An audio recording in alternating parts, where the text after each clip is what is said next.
Morning, everyone, and thank you for joining for this UNESCO webinar on disability inclusive education. We have a great panel of experts joining us today, but before we get started, I would like to say a few things on the functionalities on our Zoom session and on the housekeeping side. So welcome once again. I will be facilitating this session. My name is Timo Estola. I'm working as an education specialist at the UNESCO Myanmar office. And we also have Mr. Atipa Xavier Johnson helping with the second part of the facilitation. Great. So on the Zoom functionalities, we have interpretation available in Myanmar and English language. So at this moment, feel free to change your preferred language setting. You will need to go to the interpretation button in your Zoom platform and switch to English or Myanmar. Also, I would like to note that all of the participant information will be regarded as confidential. So we won't be sharing any of your information beyond UNESCO. And to this end, also the microphone and video functions are disabled for the audience. We also have the chat box function disabled. But we do have the Q&A function. So through this Q&A button, you can find another box through which you can pose questions to our UNESCO team. If you have any technical difficulties, please do ask through the Q&A. And also, please do ask questions to our expert panelists on our topic at hand today. We will be answering those questions through the Q&A function as well, but we will pick those questions for the Q&A session later at the end of this event. We will be also sharing a link to a short survey for all of you attendees, and we would very much appreciate if you give a moment of your time and respond through that survey link. It will be very helpful for us to develop these sessions and to get your valued feedback. We will also be recording this session, and the recording will be shared on our UNESCO Myanmar Facebook page and on the Myanmar Teacher platform later on. And with that, I think for the interest of focusing at the topic at hand, I think we could get started. So welcome once again. I would have the pleasure of introducing our welcome remarks from Ms. Johanna Kurki. She is the Counselor of Education and Development at the Finnish Embassy to Myanmar, and she herself has a professional background in inclusive education and is a strong advocate for disability inclusive education. We're honored to have you, Ms. Johanna, to start us off with some welcoming remarks. Please, Johanna. Mingalaba. Greetings from the Embassy of Finland in Yangon. My name is Johanna Kurki and I work as a counselor for education and development. I'm honored to open today's webinar. The topic is extremely important. According to research, in Myanmar, there are around 6 million persons living with disability. This is about 13% of the population. How do we make sure that children with disabilities have access to school? And after access, how do we make sure that children with disabilities are really learning at school? What kind of pedagogical practices we can use to promote disability inclusive education? According to my own experience as a special education teacher, I can say that inclusive solutions do not often require high-tech investments. Actually, these are often very practical solutions that in the end benefit all students. I am happy that today we will have an opportunity to learn from the speakers who have grassroots level experience about disability inclusive learning environments. I would like to thank already now Ms. Anja Malm, U Ta U, and Do Wei Wei O. I am sure we will learn a lot from you. I would also like to thank UNESCO team for organizing this webinar. Government of Finland is happy to support UNESCO's important work with teacher training in Myanmar. Thank you also to participants. You are warmly welcome, and let's learn together with open minds. Sisuti Mare, thank you. Thank you, Johanna. Thank you for those great welcoming remarks. And I think that sets up nicely for today's session. So let us get started. First of all, for the first expert speaker, we have the pleasure of introducing Ms. Anja Malm. She's the Executive Director of Disability Partnership Finland, which is an organization of persons with disabilities, and it brings together 8 Finnish organizations of persons with disabilities and their members.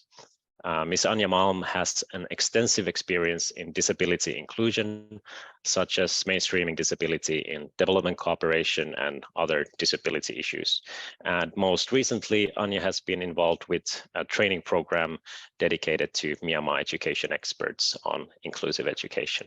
So we're privileged to have you, Ms. Anja, so please take the floor. Thank you. Thank you so much, Timo, and a very warm good morning greeting from Finland, Helsinki. We have a wonderful summer morning here. Now I will start sharing my presentation. And there it should be. Yes. So when we talk about disability, what are we actually talking about? Is disability something that is happening to somebody else, to my neighbor, to my neighbor's neighbor? Actually, every one of us will experience disability at some point of our lives, either temporarily or permanently. The World Health Organization estimates that 1.3 billion people, about 16% of the global population, currently experience significant disability. You may have heard before that the WHO gave the figure of 15%, but now the latest report estimates that the figure is actually higher, and 1% is a lot when we think of the 8 billion people on our planet. In all societies, you can find different approaches to disability. People have different conceptions of what disability actually means. The first thing we often think about is the medical approach to disability. In the medical approach, a person with a disability is seen disabled outside the society. The person has a feature that needs to be fixed. The person is sick or different somehow. And then medical procedures try to fix that difference.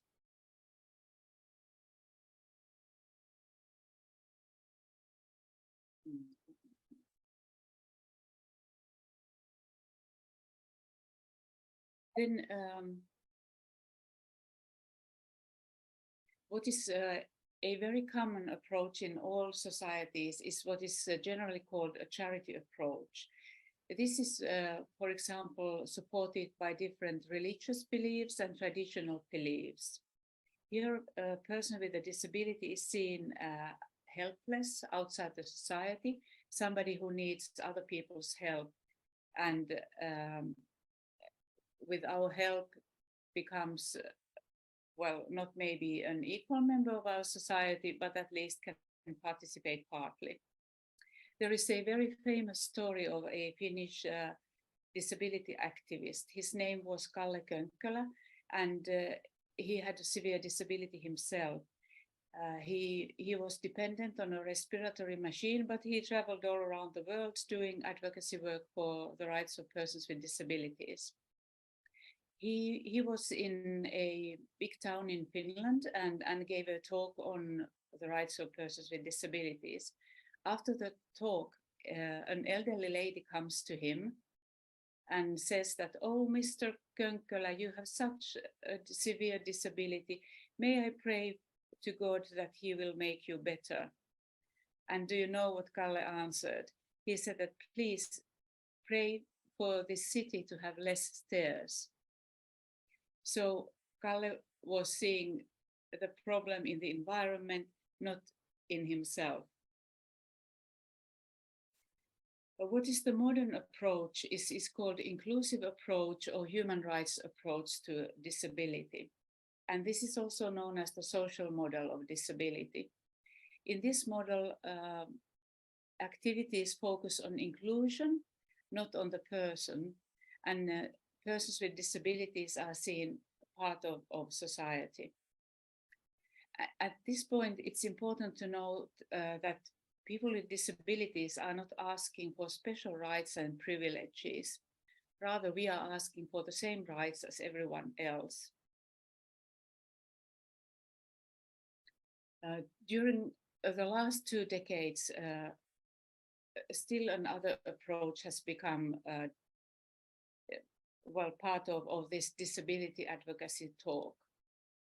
It is called a biopsychosocial model of disability, a very long term, and it combines actually components of both the medical and social models.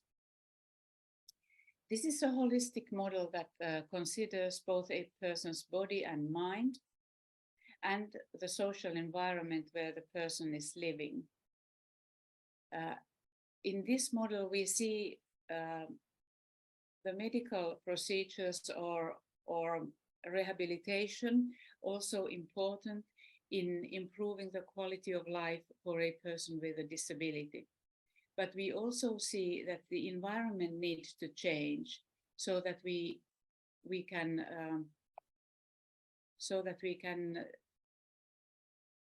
change the environment to support inclusion in the society.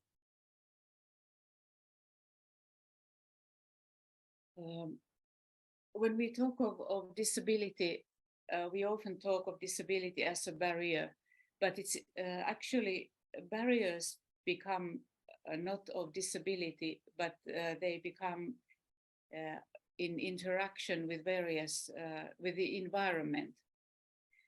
The UN Convention on the Rights of Persons with Disabilities in its Article 1 says the following: persons with disabilities include those who have long-term physical, mental, intellectual, or sensory impairments, which in interaction with various barriers may hinder their full and effective participation in society on an equal basis with others.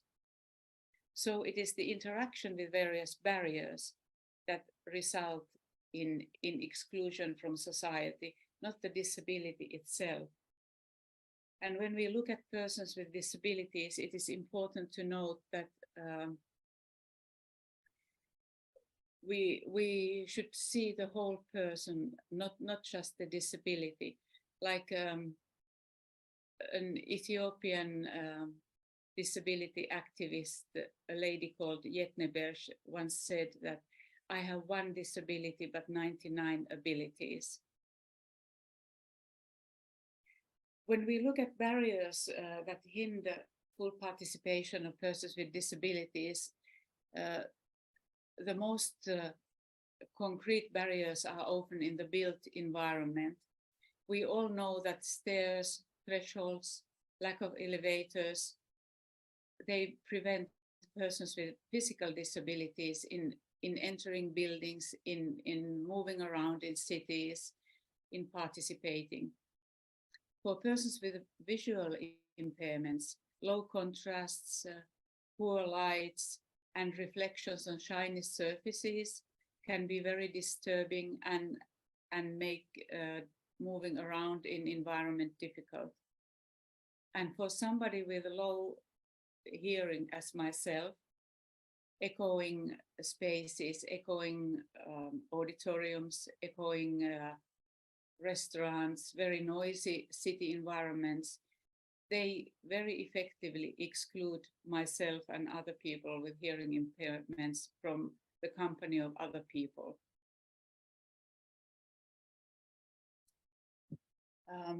I talk a lot about accessibility because in my view, the accessibility of built environment actually is a precondition for other rights of persons with disabilities to come true. This picture is from Nepal. It's a school that was built after the big earthquake in 2015. And here there is a good attempt to build accessible environment. There is a ramp, which is long and not too steep. It is smooth. It looks nice, but there is no handrail. There's no edge to the ramp. So it's possible for somebody with physical impairment, or for example, for a blind person to fall down from the ramp. And what you can't see in this picture is that at the end of the ramp, there is a very, very deep fall. There is a steep hill, and anybody could fall down. There should definitely be a handrail or some kind of barrier at the end of the ramp. In this picture, you can see a health center which is situated quite close to that school. And here they have made a bit better, because now they have a handrail. And what I like very much here is that the handrail is different color from the ramp and the wall of the building. So for people with low vision, these contrasts are very important in orientating in their environment.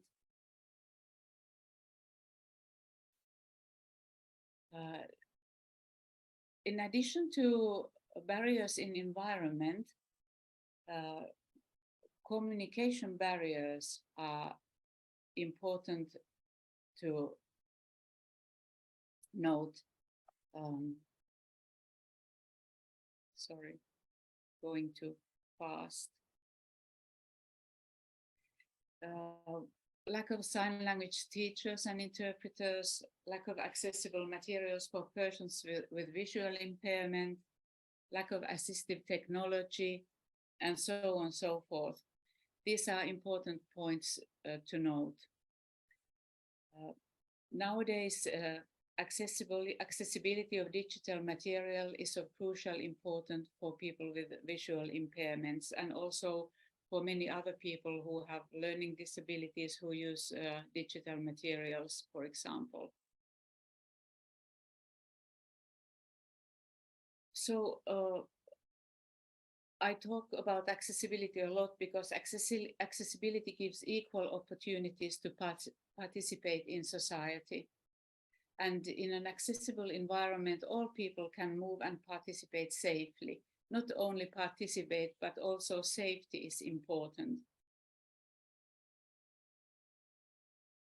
And when we talk about accessibility, we do not only talk about wheelchair ramps. That is the first thing people usually think about, but accessibility is actually a very multifaceted thing.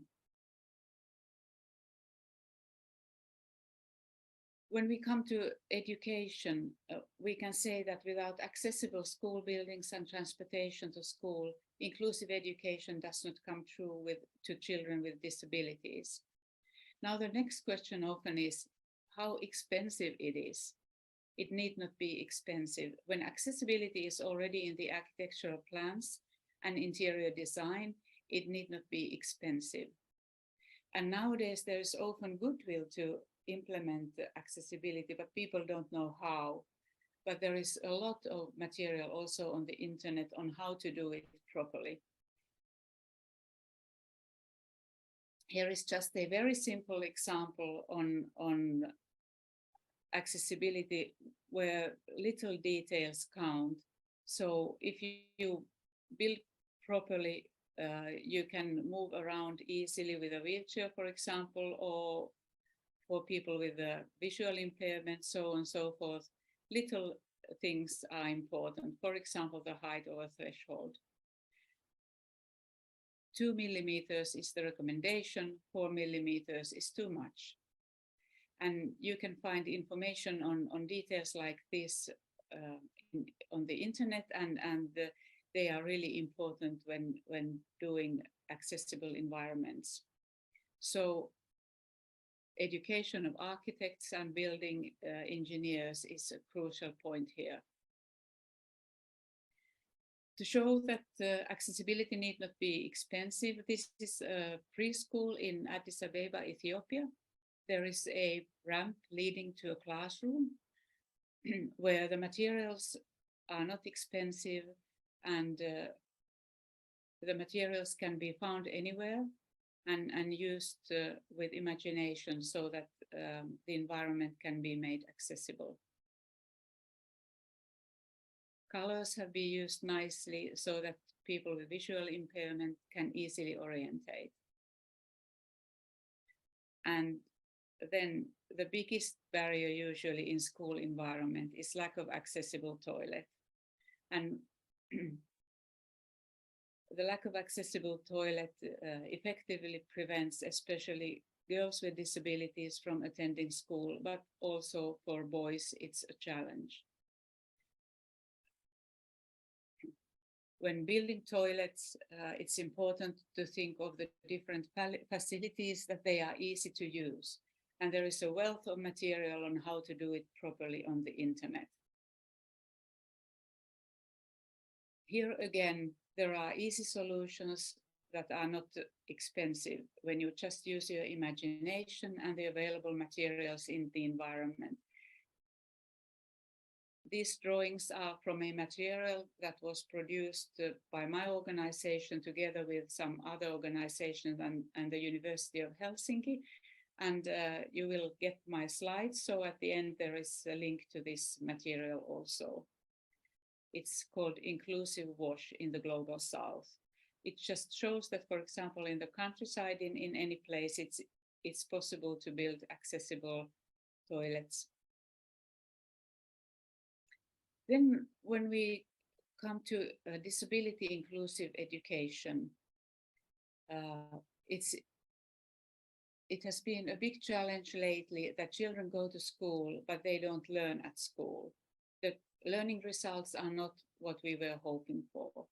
And the situation definitely is more challenging for children with disabilities.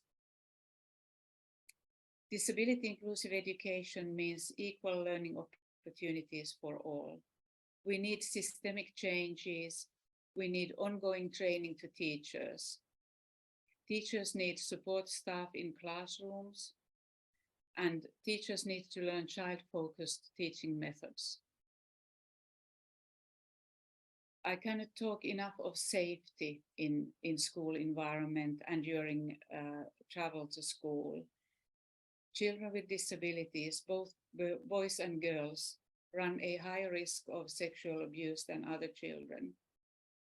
It is also crucial to engage parents of children with disabilities so that they understand how important it is to get education for their children. And to remember that school is not only for cognitive development. Children learn social skills at school, how to live with other people. And all children enjoy learning. So let's help them find that joy. We need to remove barriers in the environment, both physical and attitudinal. The child is not a barrier. The child is not a difficulty. Each child has the right to learn, starting from their individual capacities. When we talk of children with disabilities, we often talk of difficult children, but it's important to ask what lies behind disturbing behavior of a child. Is there perhaps a neurological problem? Maybe the child has experienced a trauma. So maybe there are difficult experiences, but the child is not difficult. There will be more talk of sign language for deaf children during this webinar, I think. But I would like to mention here that, like I said, teachers need ongoing education also to implement inclusive education. For example, Braille materials do not help a visually impaired child if the teacher does not know how to teach Braille. And children with learning disabilities, they need visual communication maybe, or sign-supported speech. We will hear more about this later. But I would emphasize that teacher training is one of the key factors to quality education. Teaching children with disabilities in segregated schools is not good for the children, and it's not good for the future of the society. Learning to learn, learning to play and live together helps all children. And inclusion changes attitudes more generally in the society when children grow up. And it promotes the full participation of persons with disabilities in all spheres of society. So I hope that we all remember that the greatest barrier to inclusion is attitudes. Everything else is just practical, and the practical solutions need not be very complicated or very expensive. Every child has the capacity to learn, and without accessibility, the right to education does not come true. Let's give all children the privilege of enjoying learning.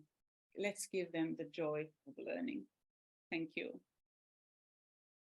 Here are the links.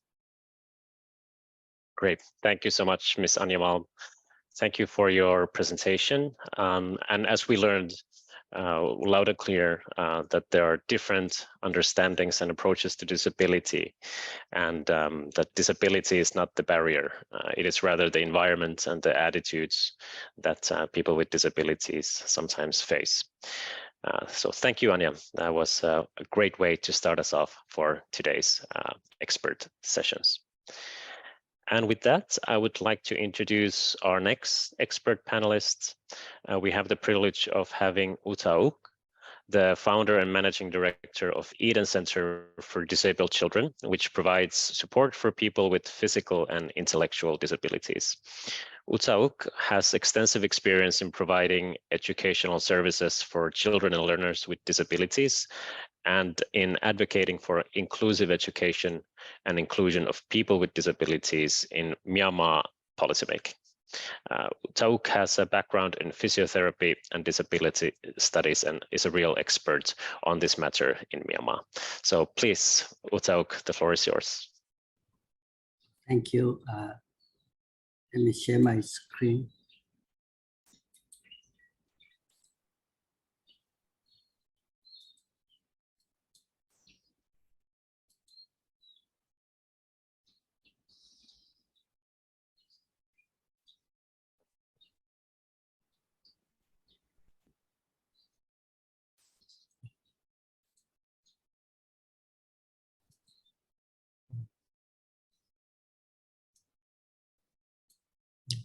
Oh.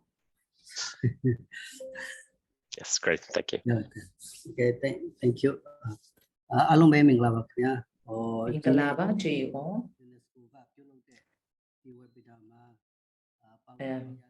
I am very grateful to be part of this webinar. I am very honored to share my 15 years of experience here today. Thank you very much.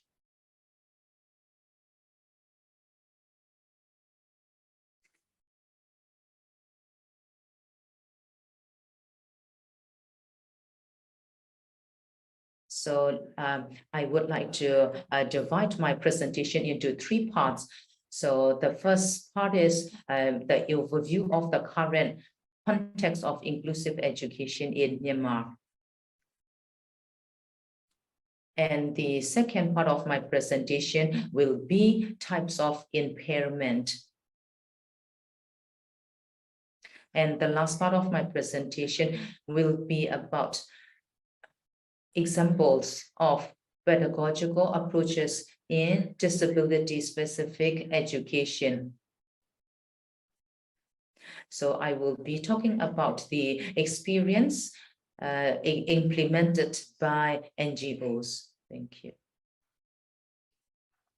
So firstly, I would like to share you the overview of the current context of inclusive education in Myanmar. So yeah, I am sure that as you are like all aware, the data of the data. So in the first presentation, it is also like mentioned that like 15% of world population are the persons with disability. So every like 7% in the world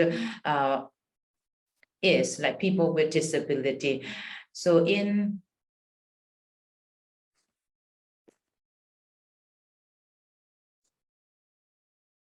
so the like even so this is the like greatest like minority of the population is like people with disability. So in Myanmar,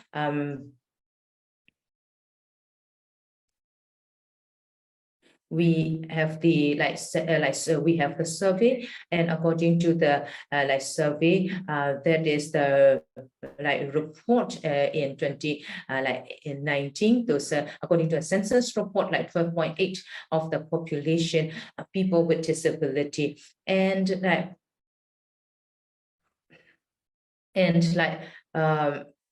now about like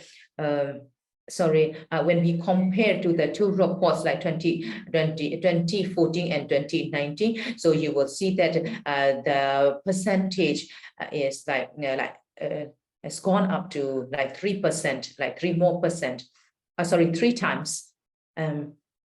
And like when we look at the children with disabilities, so 50% of children with disabilities have never attended primary school. So I am just like giving you the overview with some data.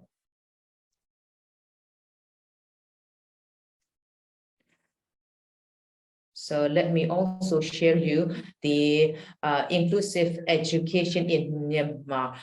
So what is the legal framework is like? So before 2021, the Ministry of Education like implemented education for all. So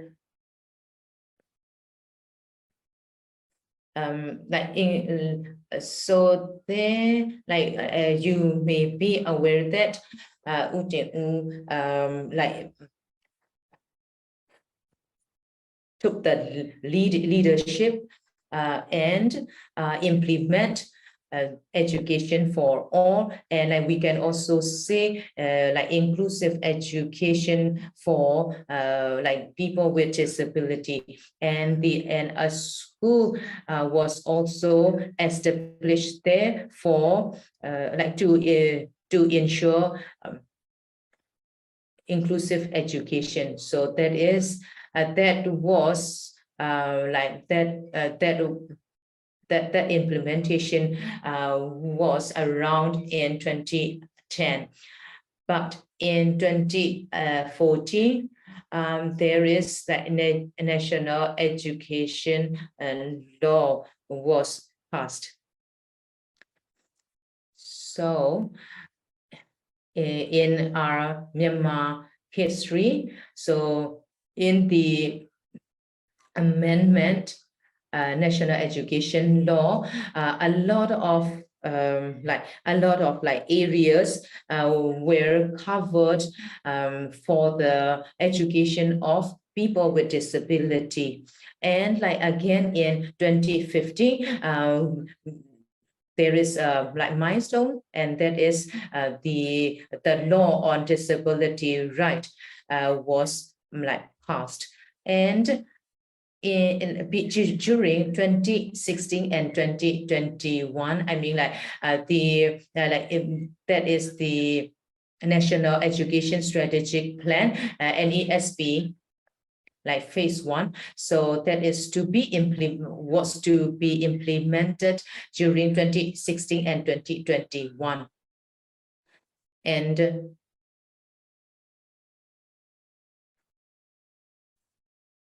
so like the before the MOU before so the Department of Social Welfare like took care of the inclusive education, but after that, Ministry of Education like started implementing inclusive education or education for all. So like this is the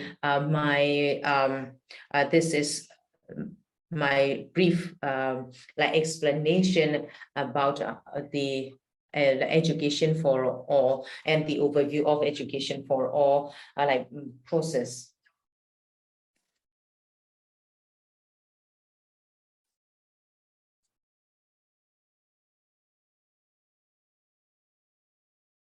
So in the like teacher training, and like we can see that like there is no like specific like curriculum for like people with disability, but like in the but when we take a look at the education like sectors, I mean like private sector, so there are like experts and there are like teachers who have who have been like sent abroad to study the like specialized specialized education for like disabilities. So so we can say that like the teachers have been like doing self-study to provide special education to like like students with disabilities. And like MOE, Ministry of Education, also sent like their teachers to study further abroad. And like with the support of like UNESCO, we can also see that the curriculum have been like reviewed for education colleges.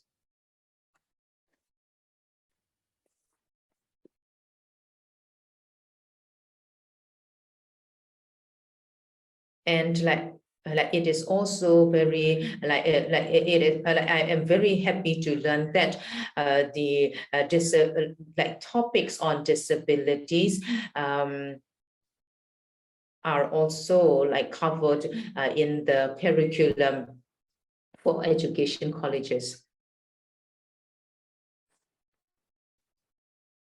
And in collaboration with MSEA, so Department of Social Welfare, also provided like training for training on special education for teachers. So starting from 2013, so this like training has been like has been provided.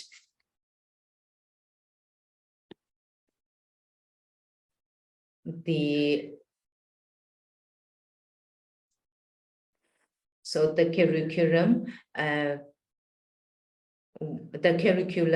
were like established together, was developed like together with MSEA.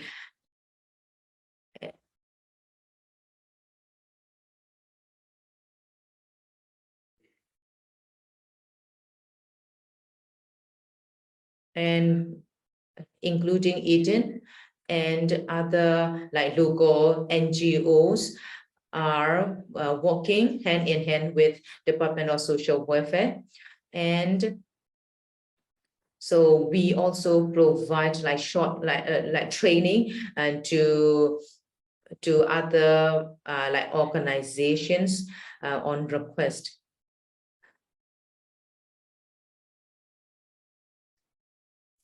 And when we take a look at the school system before 2015, the Department of Social Welfare was acting as the focal ministry to provide education for children with disabilities.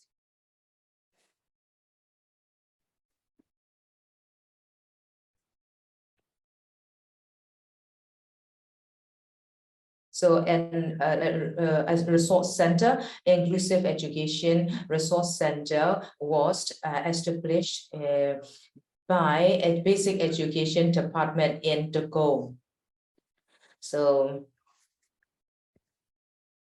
there are schools which have been regarded as inclusive education resource and inclusive like resource centers. So like even though like every school is not regarded as inclusive education school, but like Ministry of Education like Ministry of Education said inclusive education school in like every township.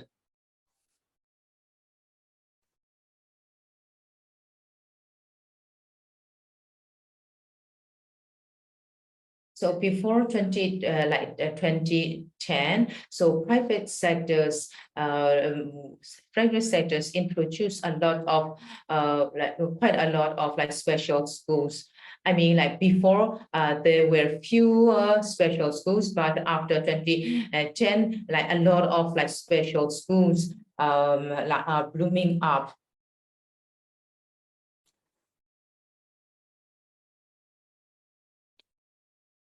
So like special schools are not like accessible or are not available in the like smaller cities, but you will see that like special schools are in bigger cities like Naypyidaw, Yangon, etc.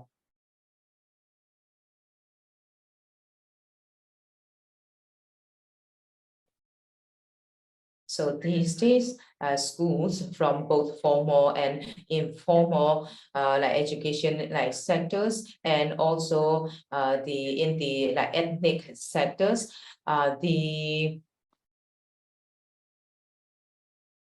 you will notice that the implementation like has been like carried out. But after COVID, so due to pandemic, I'm sorry, I mean like due to pandemic and political like crisis, so the school system has collapsed.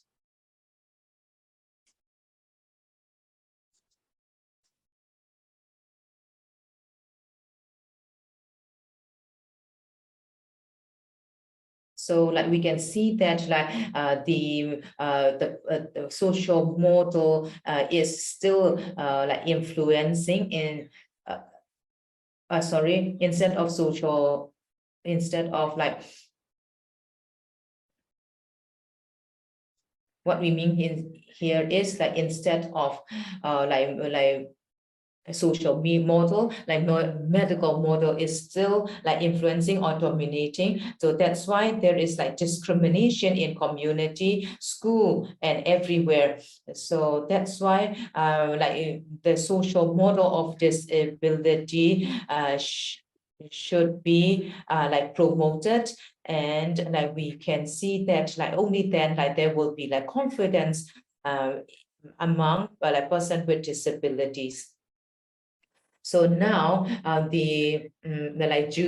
because of the promotion of or because of the awareness of social model of disability, we have learned that people with disabilities are confident now.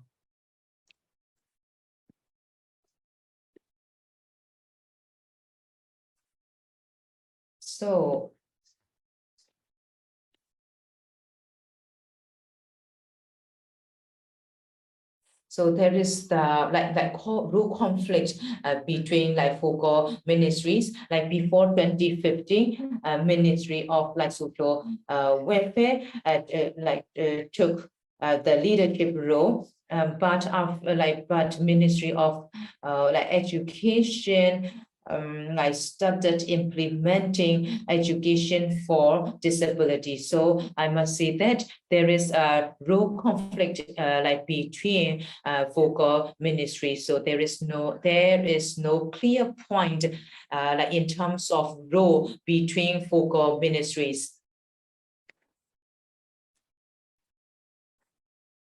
And the government, even though the government has signed on signed for international agreement, but I must say that the implementation is not very strong. Not only in the formal but also in formal education sector.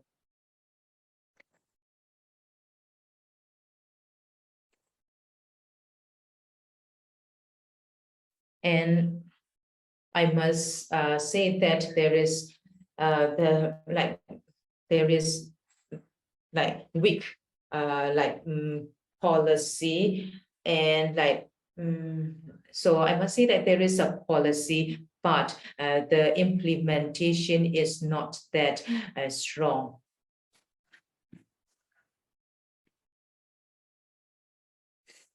So in the society, the medical model is still dominating. So because of this model, or because of this perspective, people think that children with there is no point in sending children with disabilities to school. So this is this model is still influential in our country. So that is a great barrier to inclusive education.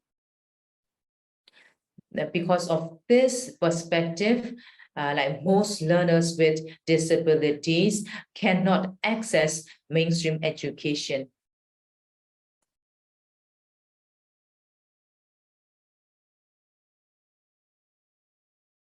So these days,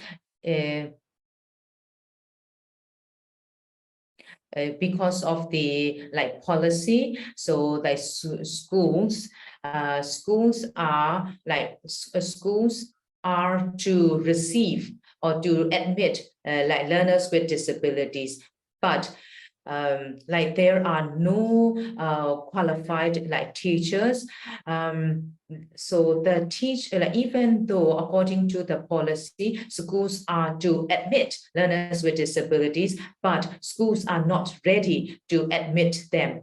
So teachers for special education are lacking. That's why we must say that even though there's a policy, so the policy cannot be enforced yet.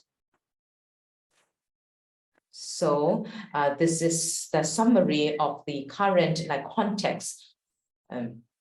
So since 2010, private special schools have started to bloom up, and there was, but still there is no private special school in rural areas.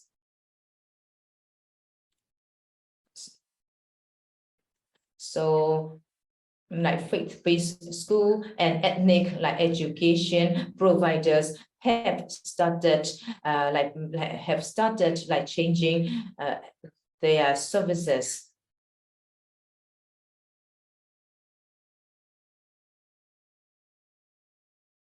So compared to 4 or 5 years ago, so the enrollment rate of children with disability is a little bit increasing in both formal and in non-formal schools.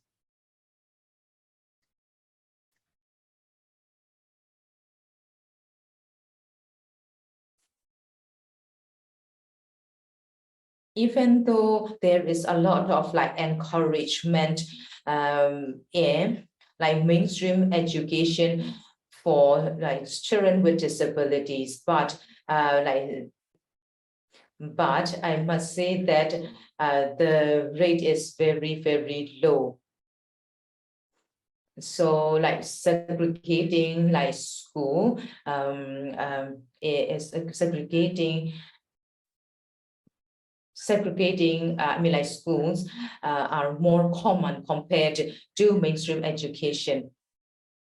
And like in terms of like types of impairment, let me give you an overall idea on types of education. So like disability, so there are like visible like impairments and like visible impairments. So for physical impaired like people, so we must modify our environment. For example, at the school setting, we have like provide, or we must arrange like ramp and also the rails, and another one is that like visual like impaired. So there are like different kinds of visual impairments, and for that like changes so for them like there are different like challenges. And like hearing impaired like persons, so they like depending on their degree of like hearing, sign language, for example, must be like ensured. But in our country, so there are different types of sign languages, like Mary Chapman, and also in Mandalay there is another another kind of sign language like taught by DSW in Mandalay, and another one is like combined sign language. So in our Myanmar society, so there are 3 types of sign languages: Mary Chapman, Mandalay, and combined sign languages. So I must say there are 3 types of sign languages in Myanmar. So on like TV, so you may see like sign language like is being used. So that is combined sign language. And for invisible impairments, so what are they? So intellectual disabilities and learning disabilities. So they are under the category of invisible impairments.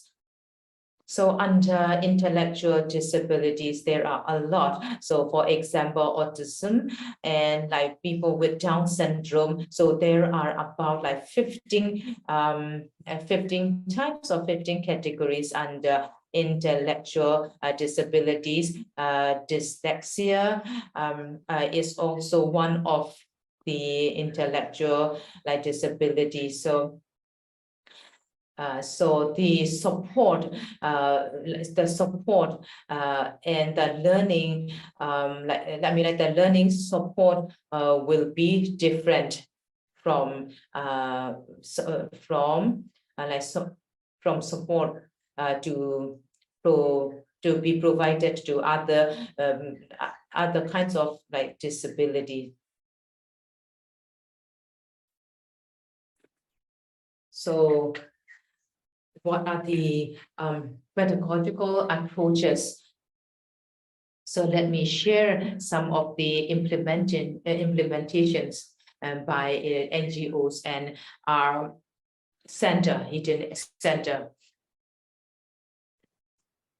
In 10 townships, in townships in Yangon. So Hidden Center for like disabled children, implemented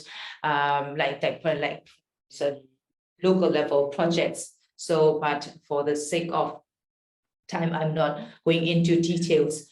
And like there are international and local like NGOs who are in collaboration with our center. So Association of AIDS and Relief, Japan Save the Children, and Humanitarian and Inclusion, Myanmar Education Consortium, Myanmar Christian Fellowship of the Blind, Sri Minta Foundation, and other special schools.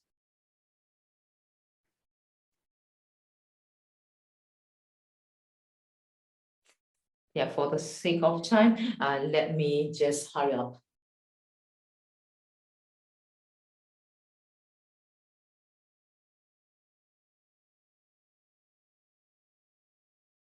So we must also I would like to also emphasize not only formal education but also non-formal education sectors.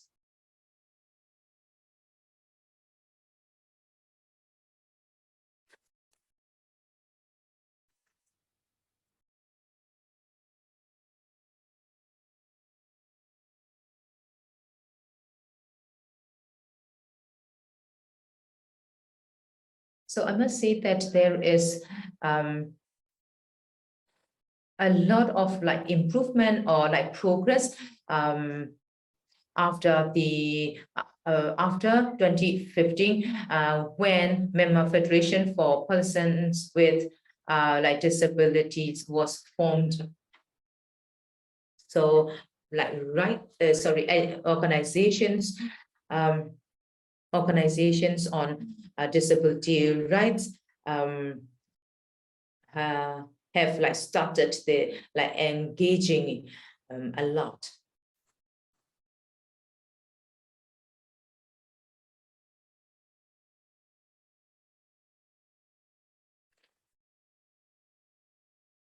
To save time. So let me summarize this. So to improve education for learners with disabilities. So what is needed? So political will is like needed. So a social model is very important. And awareness on awareness and like advocacy group must be strong enough so that there will be like collaboration among all stakeholders. So let me share the key insights, and with the key insights, let me conclude my presentation. So in Myanmar, to ensure like education for all, and with so like whenever we talk about education for all, like people in Myanmar think that this is just an like imagination. It is not possible to implement. So we just like it is not a copy. It is not a copy from like Western. So it is not very complicated, and inclusive education is not difficult to like adapt those. That is what we like to see today. So this is not a copy from Western. And everyone has a role in ensuring inclusive education. So for the success of inclusive education, so it is not a choice, like it is a must to implement. So actually inclusive education is like culturally very appropriate for Myanmar. So in like when we take a look at the history of like Myanmar education, so school is a place where like 5 like development sectors are like ensured, and like teachers' role that like teachers have teachers have all the like hobby and also the sacrifice and everything. So that's why it is very like important to ensure in inclusive education in Myanmar. Thank you very much. Sorry that I have like taken a lot of time. Thank you. Thank you so much, Utauk, and don't worry about the time at all. That was very well intended to stay in the allotted time. So thank you so much. And as we all heard, we got some contextual insights into disability inclusive education in Myanmar on the legislation, policymaking, different challenges, and as we heard, many of these are probably universal in many places around the world, but these apply to Myanmar as well. And also we heard on the enrollment rates that have steadily climbed for learners with disabilities, but still flag far behind where it should be. So thank you so much, Utauk. And with that, we now have the pleasure of moving to our third expert presentation. So I would like to introduce Daw Weiwei Ong, who works as the Inclusive Education Coordinator and is an all-around activist and advocate for inclusive education. Weiwei Ong has worked for the rights of persons with disabilities through capacity building and advocating for awareness and organizational development. And she has wide experience from different types of organizations, whether it's from corporate settings to the Myanmar Deaf Community Development Association. So we're very privileged to have you join us, Daw Weiwei Ong. Please, the floor is yours.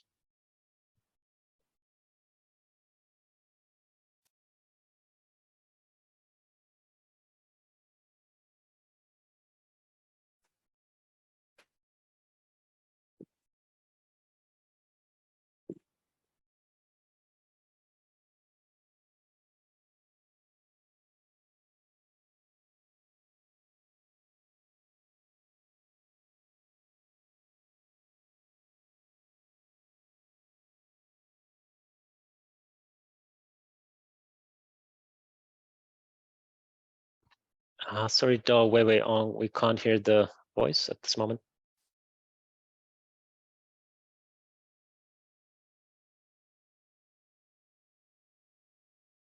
Yes, we can hear you well now. Thank you.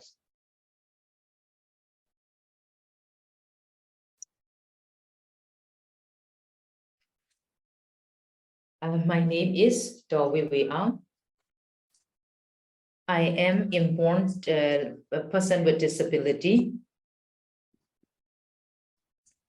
So in this seminar, I would like to share my points of views and the misconception and misunderstanding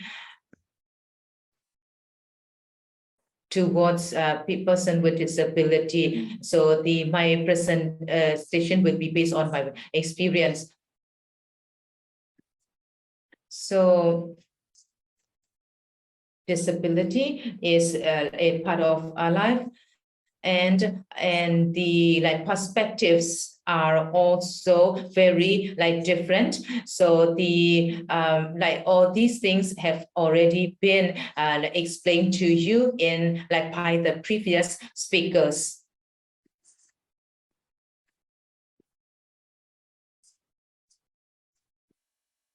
So I would like to divide my presentation into 3 parts. So the childhood of a person with disability and their student life and the teacher life once they have become teachers. So I would like to share the misconceptions throughout their life.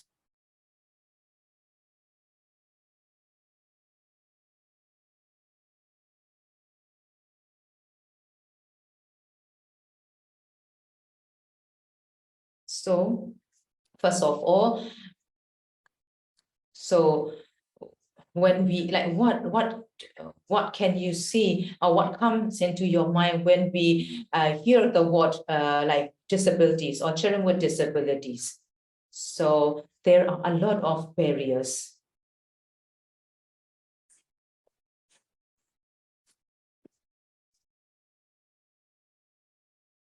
So generally speaking, like parents. So parents are like some parents with positive attitude, some parents with negative attitude.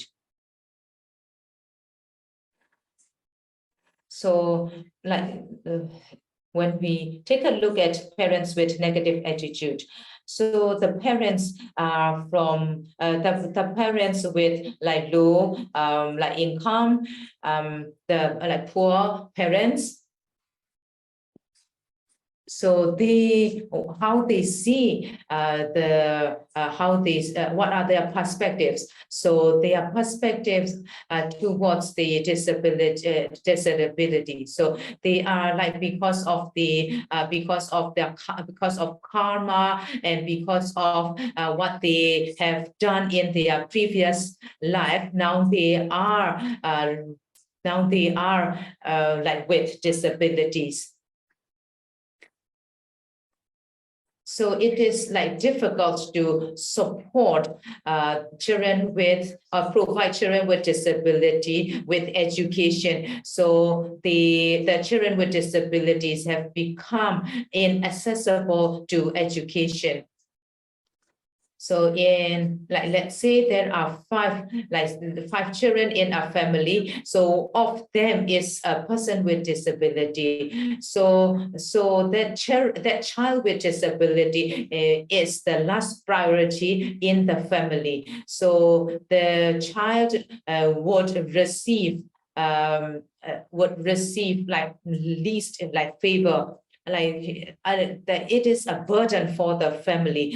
Like it is a burden for the family because it is difficult to send the child with disability to school. So even the parents are I think that it is a shameful situation, and that they themselves are ashamed of having a child with disability. So they do not bring out take out their children to school, and they do not want the child with disability in connection with the society. So the child with disability has like less participation in the society. And like let's take a look at the children parents with positive attitude. So what would happen to the children with disability? So the children with disability receive like support from parents, teachers, and classmates, and the society have also like taken care of the children with disability. They know the value of education, and education is essential for children with disabilities. So the parents with positive attitude bring their children out into the society, and they let their children like play with other children in the society. So like we can see that social inclusion and social inclusiveness like in and the parents with positive attitude. So they have like awareness on like disability, and they know the rights of the children with disability, that is the right to education. So as the previous speakers have mentioned, so in the rural areas, we will see, we will witness that there are parents with negative attitude.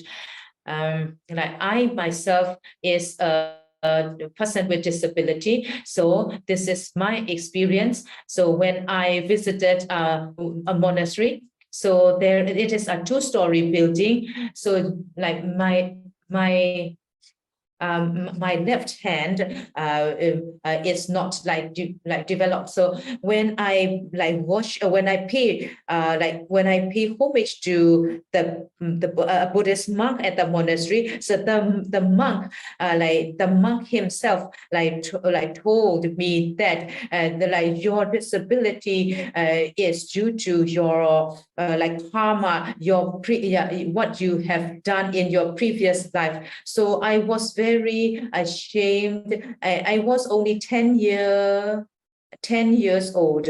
So I did not know anything about disability. I had no awareness on disability. So I became very, very sad. And another experience, the religion. So in Myanmar, there are a variety of religions. So 3-year-old, I met 3-year-old child. So the parents were atheists. So they were not worshippers. So they practice a nut or spirit So what they did is that they just offers everything to nut or spirits. But I talked to the parents, and then I put them through with some experts or teachers. So actually, that child is autistic. So that parent is a bit the parents I refer to can afford. So because of their financial support, the child could access to education or to other support. So if the parents are not well off, it is not possible to support support children's education. So there are children with disability who have received support from the parents, and those who have been abused, or those who have been neglected by the parents or the society. So there are two types of children with disability. So as soon as you start your education, there is a law, or there is the there's an instruction that every child is to get education, but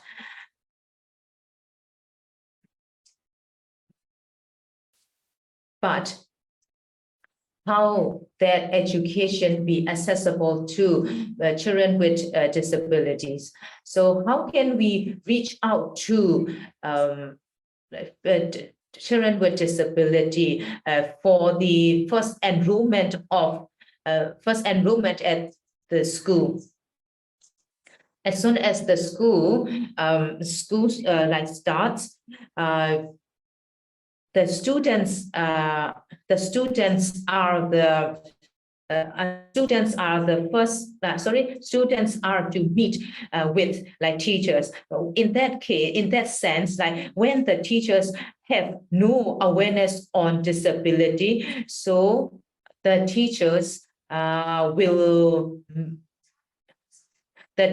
will just make decisions, and the teachers will not accept the enrollment of students with disabilities. So there is also a case that a student came to a school with crutches, and since that student is is disabled. So like because of his disability, the school is not it's not accessible for that student with disability. So that learner was like rejected. That learner was not accepted by the teachers and the school. So the teacher just told the parents to go and get enrolled in another school.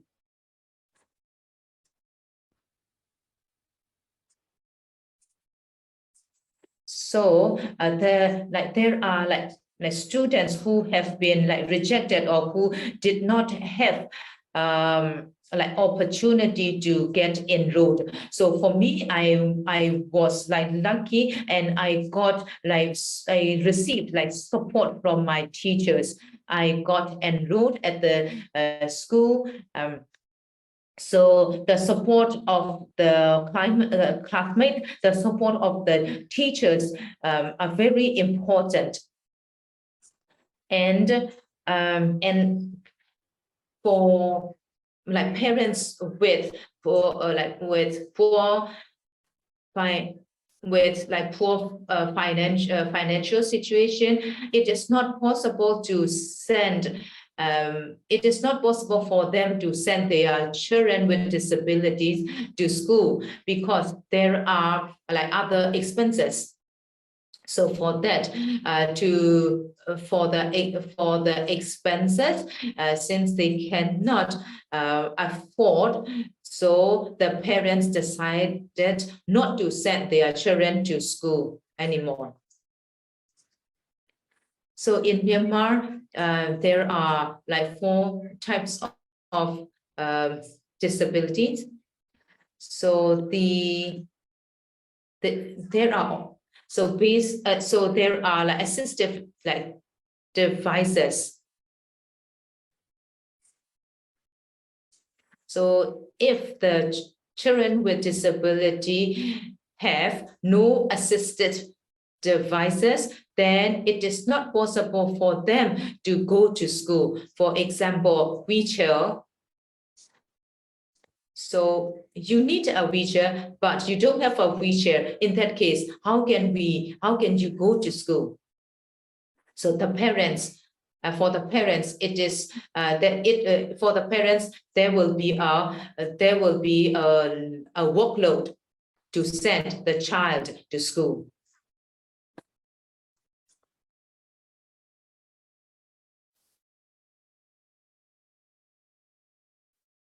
So yeah, the wheelchair, but how about the path for the wheelchair? So the road for the wheelchair, and accessible like toilets. So these are the requirements. So for children with like disability, so the toilets at school, accessible toilets at school are very important, because if the children with disability cannot move around at school, it is not possible for them to be at school. So if the child is with disability, and if the child is from an ethnic group, then there are more challenges for that student. And so like what can be the support? We need to consider all the support we can provide. For example, like braille, like materials. And another one is the like terms and also attitude of the teachers and all. So they should the guidelines or the awareness on the like term or language to be used, or the behavior you must have. when you talk to the children with disabilities. So like it is not to incur stigma or discrimination to the children with disability because of your language use, because of your behavior. That's why like in the training, the definition of disability and how to behave or how to talk to people with disability. So like this kind of awareness should be covered in the training. And like children and other children should be taught or informed in regards to the attitude towards the children with disability. And exclusion is also common.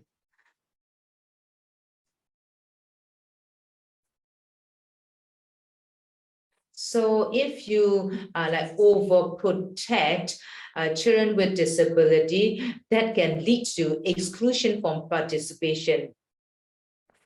Like thinking that they cannot participate in the activities. So you are kind of excluding children with disability. So that is also a barrier for them. And another thing is the learning environment is not accessible. So for like the teaching materials, teaching aids. So when these teaching materials, teaching aids are inaccessible, then that is also a barrier for the children with disability for further education. So there is also a case. So there is a person with hearing impairments. So they for further education, he could not continue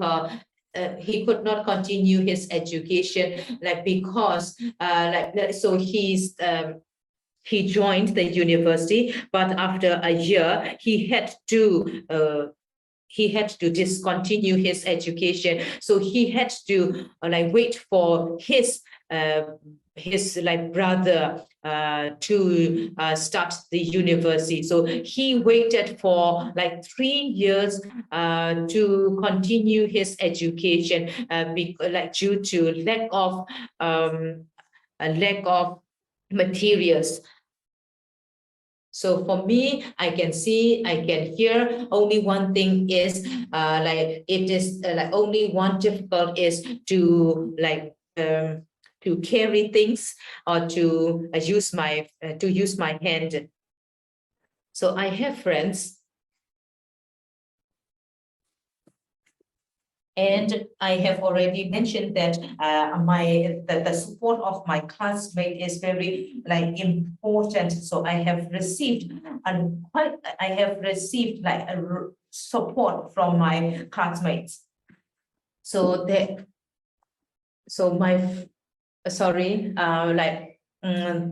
person like me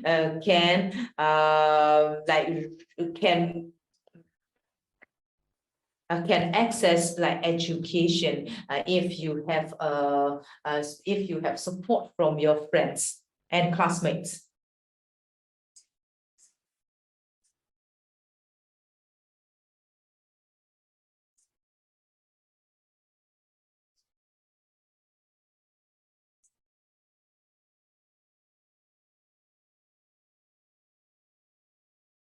So let me share the misconceptions with you.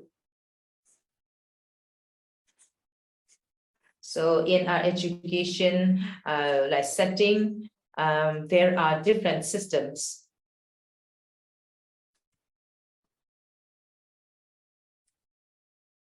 So our education system is in accordance with the performance of the person. So when the teacher with disability are employed,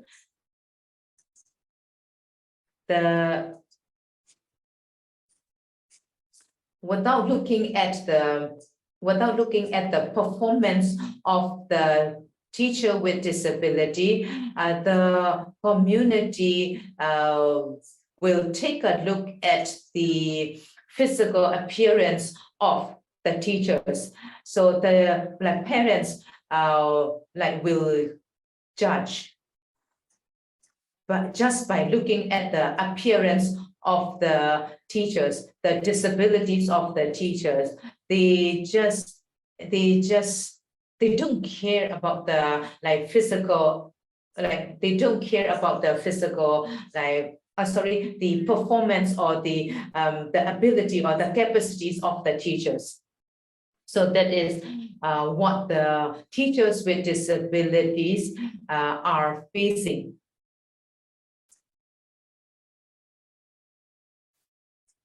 So according to the experiences shared by teachers with disability, disrespect have been received by the teachers with disability in classroom, and the students have the students attitudes toward the teachers with disability is very I must say and it's a bit terrible. So can they teach us well? Can the teachers with disabilities teach our children well?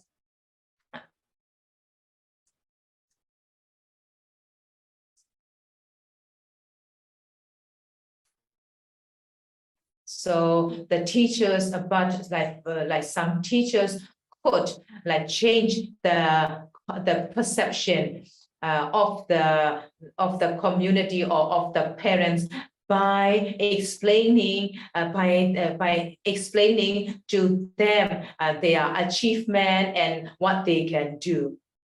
But some still have misconceptions. So how the teachers with disability change the concepts or attitude of the teachers, of the parents and the students. So there are, so the teachers download the videos from YouTube, and then they share what disability is. They share with the students what are the important concepts or what should be the attitude towards the teachers with disability. So that during their leisure hours, so the teachers downloaded the videos and they raise awareness of the students. Before I move on to the next slide, let me say something that I have forgotten to mention. So when I interview the teachers with disabilities, the teachers with disabilities themselves have their perspectives in relation to religion. Sorry.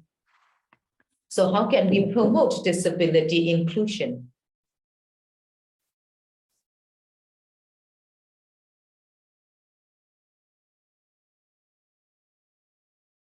So there are like pedagogical approaches. So the pedagogical approaches have already been discussed by previous speakers.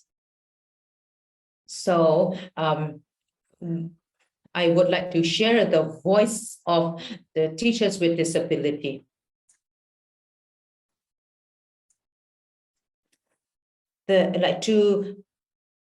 To increase the rate of enrollment, what is most important? So the attitude is the most important. An education system is varied. Therefore,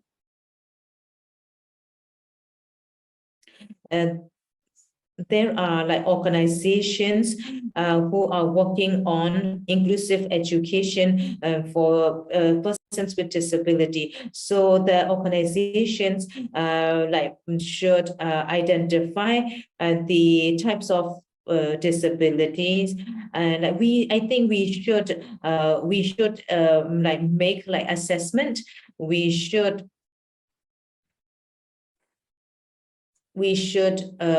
make an assessment on how much the persons with disabilities are accessible to education. We must do monitoring, and we must also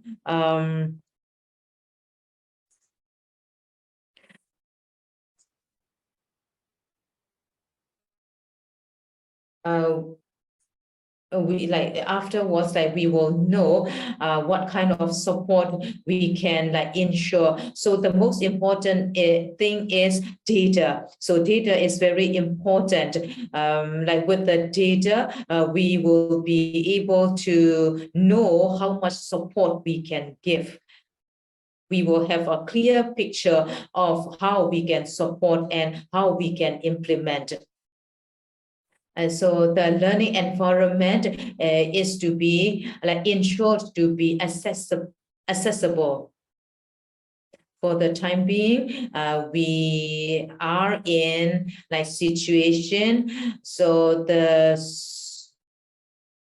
even though we are talking about accessible education, for many reasons, we cannot implement inclusive education.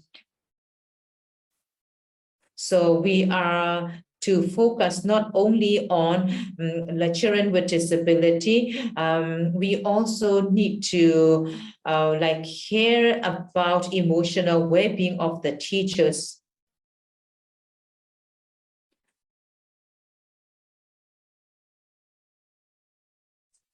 Yeah, to summarize,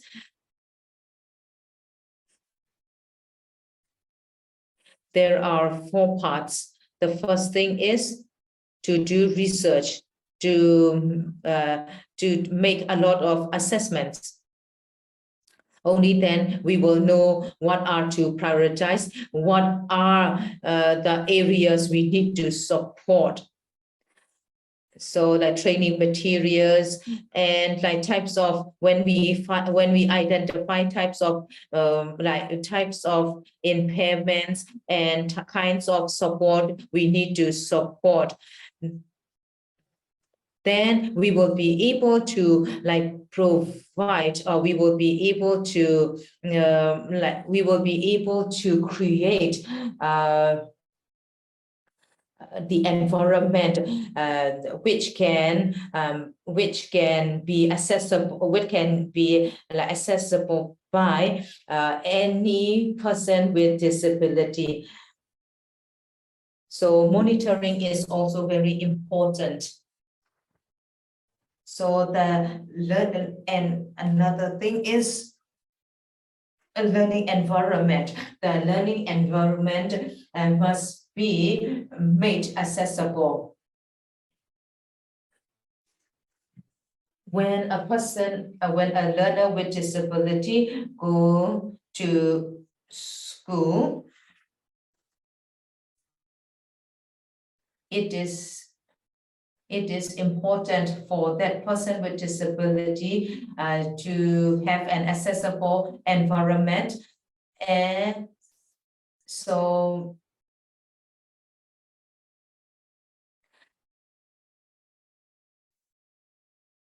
So there, even though we cannot apply universal design, and how much can we do? How much can we make things accessible?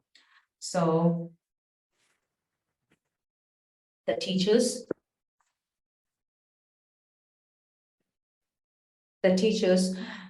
who are to support the students with disabilities. So at least there must be a support group for the children with disability.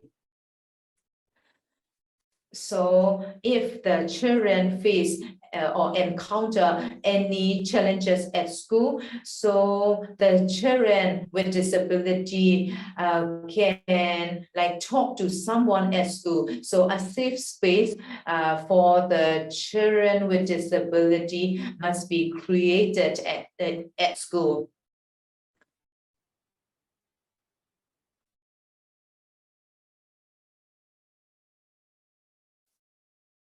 So support group should be formed to ensure the emotional support for the students of disabilities. So we also need to consider this. Moreover,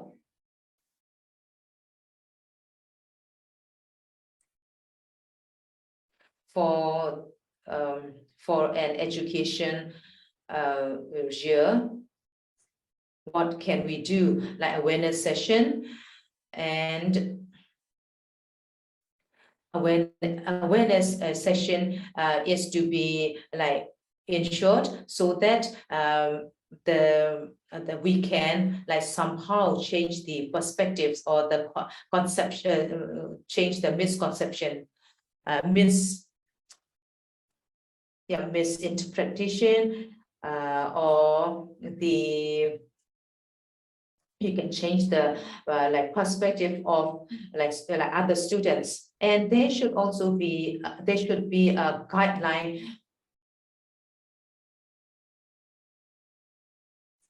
and how about a policy at school. So these are the things we need to consider for accessible education for everyone. And how about the guideline that can promote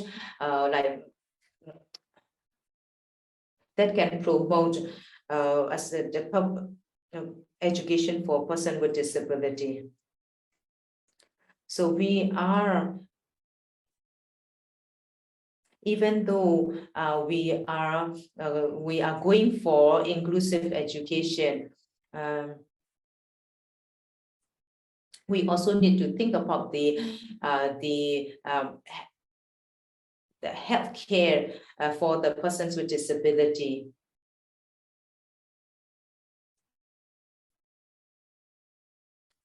So if the children with disability encounter any health issue, what can we do? So I think referral system should be established. For example,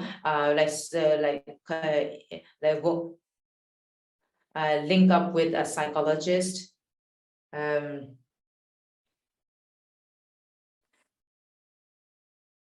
And what are the ways that we can support for her education for her disabilities.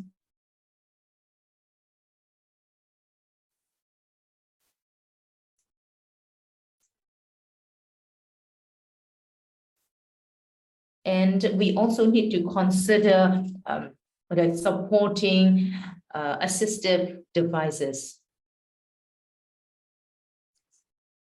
So if we cannot provide them with assistive devices, we need to link up with other service providers who can provide assistive devices. And another one is training. So there are organizations who are working on inclusive education. So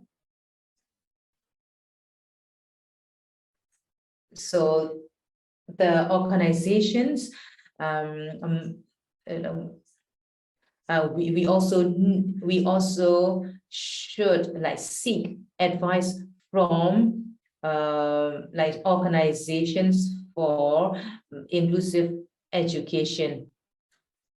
So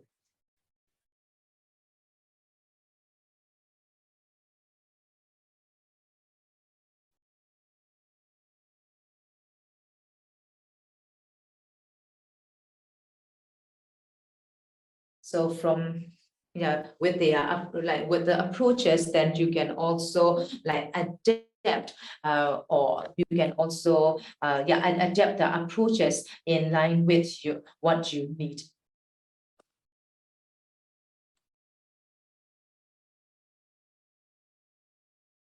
So we have received like a recommendation for our country report.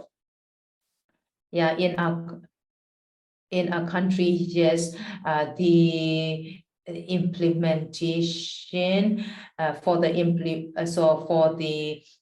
like practical implementation, there are some recommendations. So we also need to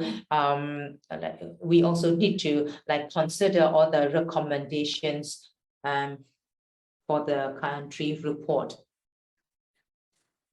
So these are the key messages. Like the key messages are based on my experience and also the voice from the teachers with disability I have interviewed. So every child has the right to equitable and quality education. So they give me the message, this message.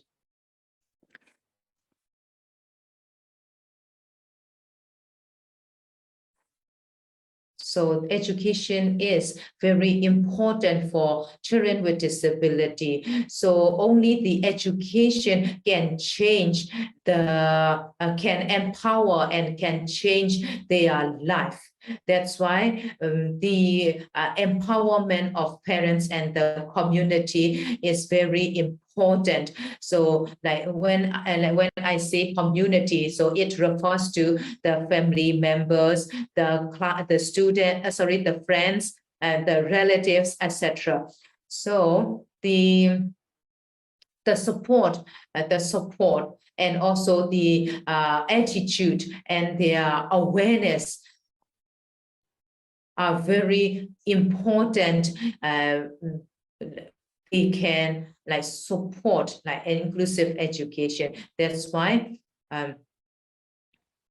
and like another thing is the learning environment must be accessible, and the environment must be like adapted to ensure disability education, disability inclusion. So in our country, there are a lot of like ethnic groups. Like depending on the like degree of disability of your like of the children, it is to adapt and it is to adapt. Only then there will be like inclusive education. So special education, there are special like schools, but the number of like special schools is very, very like limited. So especially in the rural areas, there are no special schools.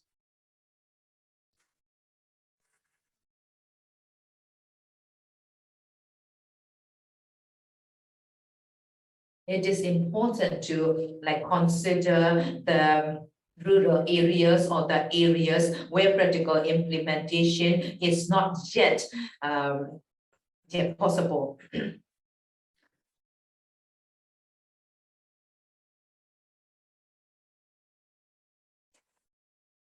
Monastic education and like church, like education, like at churches.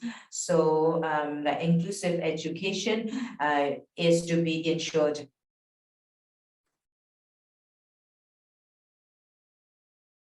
So this education system is not accessible, and at the same time, when the children with disability have like other challenges, it is also like important to create education, for example, vocational training for the persons with disability. So but when we talk about vocational training, the vocational training must be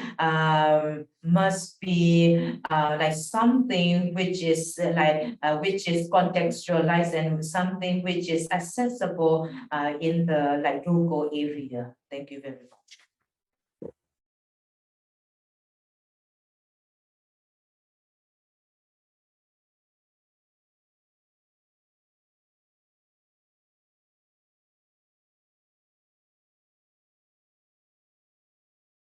A little late, but we appreciate all of you staying with us until now. So